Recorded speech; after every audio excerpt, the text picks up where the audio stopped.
Welcome back, Ranger fans, on a Saturday night. I've got a doubleheader of games for you today. I we had some technical difficulties here the last couple days, so I have the review of the Rangers Flyers and the Detroit Rangers game from this afternoon. So, who wants to talk about it? Let's go.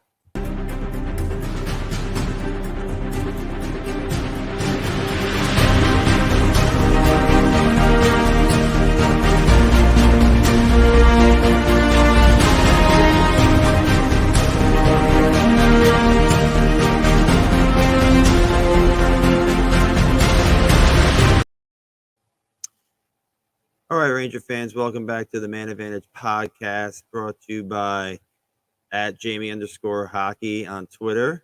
So you can go follow me there. Reach out to me, ask questions, whatever you want to talk about. We're talking Rangers hockey. So we're going to go back to the game against the Flyers on Wednesday night. This will be really relatively quick. So, um, okay, so the Rangers really didn't show up for the first 10 minutes, but they got on the board with a Kako goal and really never looked back. This felt like a preseason game to me. Um, Not a lot of energy from either team. I mean, the Flyers came out okay the first 10 minutes, but after that, they really didn't do anything. And, Georgiev was in net, and he did what he needed to do. He won his sixth game in a row, and, the Rangers, they did fine in this game. It was very much they played down to the Flyers. Like I said, it was like a preseason game. Um, it was great to see Kako get that goal, the first goal, real nice shot from the slot. Um, so that's all good news since he's been back from his injury. But we'll get to that a little bit later on with the Detroit game and what happened there. So we moved to the second period, and Philip Hedl again. He's been good since he's sort of had that little stint into the Chateau Bow Wow. He's been playing a lot more meaningful board play. I feel like Gallant has more confidence in him now. Um, and he's really responded. I mean, he had a couple of nice plays on Thursday night, or sorry, Wednesday night against Philly. But that pass to Kako for his second goal was just really sweet. So Kako got his second goal, and that made it 2-0. And then a little later on, Trouba made a really nice play, keeping the puck in at the point, and he was able to feed the bread man, who just kind of one-timed it, and it just snuck by. Um, I can't even remember who was in net for the Flyers that night. Oh, Sandstrom, that's right, that rookie goalie. That made it 3-0, and then Cop finished the game off with a shorthanded empty net goal. So all in all, this was anytime you can beat the Flyers on the road, it's a good win. It was a pretty boring game. It was ho hum. Uh, Rangers did well just to win the game and not again like a couple weeks ago when they lost to the Flyers. But uh, things that I noticed, a lot of Hedel was good. The third line I thought was the best line. The Hedel, Kako, Goudreau line. They were really good. Of course, Kako had the two goals, and I'm trying to remember back anything else that would stand out to me in that game. But Lafreniere was scratched, and it was sort of we're gonna give him. He's played a lot of hockey. He's played more hockey this year than he's ever played before.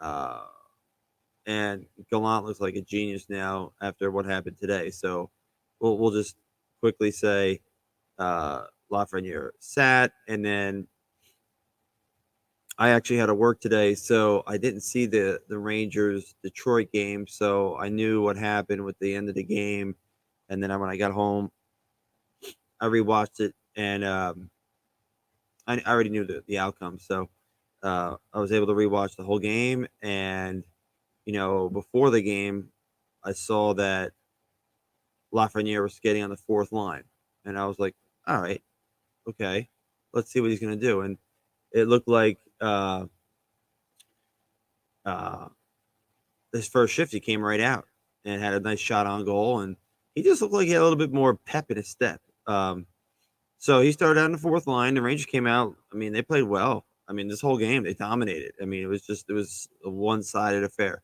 And this is I was happy to see this. Not playing down to their opponent and just sort of taking the game, even though for a long time it was 2-0, and that's not a huge lead. This game could have easily been 5 or 6-0. Grice made some saves, and the Rangers hit a couple posts, and they were everywhere. I mean, I felt like the whole game, especially the first, I'd say, you know, 33 minutes was played in the Detroit zone, and then Detroit finally started getting some shots. Oddly enough, on a Rangers power play. So, um, Rangers get a 5-on-4 power play in the first, and that's been a little bit of a it's been struggling the last 4 or 5 games. So they get the power play, and then right away, Detroit takes another penalty to make it a 5-on-3. And just like on Wednesday in Philly, I was really curious to see what they were going to do with their power play. And they really moved the puck around. They weren't standing still and kind of just teeing up one timers. They were really moving around. And even though Mika scored on that one timer, if you look right before the goal, there was a lot of movement. Panarin and Zibanejad switched sides. Um, and Panarin just disguises his passes so well. Um, and then Mika just, finishes it off. And okay, that's great. But the Rangers dominated the first period. We go to the second, and it's more of the same. And, Vetrano, uh, I really like Frank Vetrano. I really hope there's a way somehow we can keep him on the team next year. Doubtful, the Rangers cap situation.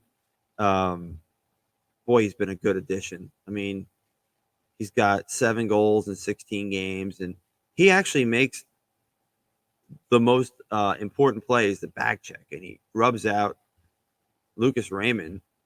The puck gets turned over to Fox, who moves it to Zibanejad, and then Vetrano sees all the open ice, skates to the middle, like you're supposed to, and Mika hits him, and he just walks in and just unleashes a wrist shot, bar down, and that's all she wrote. 2-0. Then Dylan Larkin, comes in there and tries to protect his guy, and I can respect that. But I was happy nothing came from that. Kreider kind of right away just said, don't worry about it." You just see Kreider saying, we just scored. Let's just deal with it, and we just scored. It's okay." Um, but yeah, I liked Panarin was making passes. It seems like he keeps feeding Braden Schneider. I keep seeing them guys hooking up, and Schneider's getting a little bit more comfortable with shooting. He hit the post today, had a nice shot, so good on him. So we go to the end of the second, and I forgot all about this, but about 3/4 of the way through the first period, Kakko went down along the near boards, and he stayed on the ice for another 10 or 15 seconds while the Rangers run a power play. And then he went off, and he never came back, and it turns out he's got a lower body injury. Now, Gallant did say after the game he doesn't think it's too serious. They're being overcautious, so that's good news. So now the Rangers are down to 11 forwards the rest of the game. So Lafreniere moves up, and he's getting more ice time. So, um, here we go. Third period, little innocent looking play. The puck. I'm sorry, I got the Toronto Ottawa game. It's in overtime, and I turned the volume down, but all I see is the crowd going up and down. So sorry about that. Um, so Lafreniere comes in, and it's kind of like a slow developing 2-on-1, and I'm really glad he didn't try to pass the puck. I feel like this team way overpasses on 2-on-1s. Take the darn shot. You got a shot. He shoots the puck, snuck it through the goalie, and it went in. Boom, 3-0. All right, great. So, oh yeah, they're gonna disallow that goal. Sorry, Ottawa thinks they won in overtime. I think they'll disallow that goal. The referees are actually looking at it. So, and then Lafreniere makes that highlight reel goal later in the third to make it 4-0, which was just an amazing move. And he looked good. I mean, he looked like I said, he had a little pep in his step, and I was really happy to see him do that. And he was rewarded. And Gallant looks like a genius because he sat the guy for a game, and he comes out and he's 2 goals, 17 5-on-5 goals. I know people say, "Oh, he's a bust, or he's not producing." Yeah, would I like to see more from him? Yeah, I would like to have seen 40 points this year, but he's bounced around the lineup, and he's doing his thing, and he's starting to score goals. So let's give the kid a break. He's still only 20. Um, so I'm going to talk about a couple guys here, real quick about the game. Keandre Miller. I'm really, really watching him play now. He's getting really comfortable, and the guy is so big, and he has so many physical abilities, and I really feel like he's growing into his body, and he's getting more comfortable, and I just see something special happening with him. Now, I'm not saying he's going to be, Hall of Fame defenseman or anything like that. I'm just saying right now the game is I think it's getting easier for him. Toronto just won. Yep, Toronto just won. So, um, yeah. So Keandre Miller, he's one of these guys. He's sort of that new breed of defenseman, but he is so big. He can do anything he wants physically. He made a play tonight where, uh, or today in the game, or was it the other night where I can't remember if it was today or in the Philly game where he made one play at one end of the ice, and then he on offense, and then skated back and made a play on defense, and it's like it was no big deal for him. Just an amazing player. I really, really have high hopes. I really feel like Fox, um, Miller, and Schneider are the three guys they're going to build around for the next, you know, 8 to 10 years. I mean, you still have Trouba now, and you still have Lindgren, and they're both under contract. But I think the three core guys will be Miller, Fox, and Schneider. And of course, Fox just signed a contract extension, so he's not going anywhere. Miller's still on his ELC, and Schneider's only in his first year on his ELC. So I liked him today. Congratulations to Mika for setting a career high in points. Congratulations are in order for Frankie the Tanky Vetrano, getting his 100th career goal. Um, the Breadman eclipsed 90 points. Second time he's done that with the Rangers, and good for him.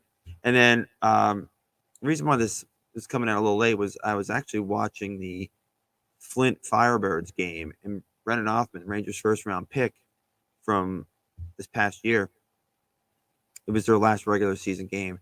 He scored 4 goals to notch 50 for the season. So I believe he ends up with 50 goals and 47 assists for the season, which is, good news for Ranger fans. I think that there's a strong possibility he's on the team next year because the Rangers are going to need cheap talent. Um, so congratulations for the captain of the Flint Firebirds, Brennan Hoffman. So that's all good news. So we're hoping that Kako is not hurt too bad. It's bad enough that we have Tyler Mott out. Um, we don't want to see too many more guys go down with injuries. So the Rangers don't play again until Tuesday. So I'm interested to see how they're going to work the goalie situation because they play Tuesday and then they're back at it on Thursday against the Islanders, I believe, and then next Saturday in Boston. So we'll see what Coach Gallant does and what he does. See if he starts to rest these guys. Rangers are tied with for first place right now. Carolina is in Colorado tonight, and they were losing 2-0. And what do you want to? the Rangers aren't going to be any worse than second place. They're going to have home ice in the first round, almost guaranteed now. So that's good news. Whether we end up first or we end up second, we're not going to finish any lower than second. So good news there. I was going to say one more thing about something, and I'm trying to remember. Oh, Tristan Jarry of the Penguins. Boy, they're having a tough time over there in Pittsburgh. So Mike Sullivan came out today and said right now he is week to week, which could mean 1 week, could mean 2 weeks, could mean 3 weeks. So no one knows how long he's gonna be out. They lost again today, 2-1. The Caps won. So the Caps are only 3 points behind Pittsburgh. So what looked like a guaranteed Ranger Penguin first round, not necessarily the case now. You could see Penguins Caps, Rangers Bruins, Rangers Caps. I mean, it's just things are changing by the day here. So really, really, the playoff push, so to speak, is ratcheting up. So let me know what you think, guys. Send me some questions on Twitter. Send me something, a comment in the comments below. Like and subscribe to the channel. Recently had a little bit of bump in my Twitter followers, so I'm gonna post this all on Twitter, and hopefully we get a few more views. And I mean, I love doing this. I don't care if anybody watches. My kids watch it. I watch it. A couple of my buddies watch it. But we're trying to expand a little bit and hopefully get some people to notice. And um, what a great time to be a hockey fan or just a Ranger fan. It's been a long time since we've been in the playoffs, 5 years. I don't really count the bubble. Um, this will be playoff hockey. The Garden will be rocking. And I really think the Rangers can make some noise in the playoffs because they have a very, very good goalie. They have depth now, which is very, very important. Um, I just like their overall team. I think they really care about each other, and I think they genuinely like each other. Wow, sorry. So let me know what you think, guys. Like and subscribe, and we will talk to you guys on Tuesday night. We will do a recap. So I hope everybody has a nice holiday tomorrow, and we will talk soon. See ya.